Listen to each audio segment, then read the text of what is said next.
Hello, আসসালামু আলাইকুম। আমি লিবিয়া থেকে মোহাম্মদ সোহেল রানা চলে আসলাম আপনাদের মাঝে কিছু কথা বলতে। গুরুত্বপূর্ণ কথাগুলো শুনবেন।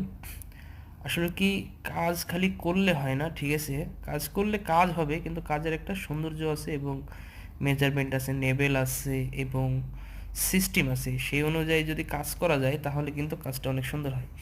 আসলে আমরা ঘরবাড়ি করলে আগে কি করি, যে অনেক জায়গায় হয়তো নিজের পণ্ডিতিতে করি, নাইলে হয়তো ইঞ্জিনিয়ারের মাপে করি। আসলে ইঞ্জিনিয়াররা এমনি সাদে হয় না, এত লাখ লাখ টাকা খরচ করে ইঞ্জিনিয়ার যে হয়, প্রত্যেকটা কাজের কিন্তু তারা একটা মিজান দেয়, মাপ দেয়, সৌন্দর্যর একটা সিস্টেম দেয়। ঠিক আছে, সেই অনুযায়ী যদি কাজ করেন কাজটা অনেক সুন্দর হবে। আর যদি কাজ বোঝেন তাহলে আপনিও ইঞ্জিনিয়ারের মতন কাজ করতে পারবেন। আসলে কি, দেখি অনেকজনা অনেকভাবে অনেক কথা বলে, দেখি কাজের সিস্টেম দেখায়, ঠিক আছে? তো মূলত বিষয় হচ্ছে যে তারা কেমন কাজ বোঝে না বোঝে আমার জানা নাই। যাই হোক, কেমন হলো ভিডিওটা জানাবেন।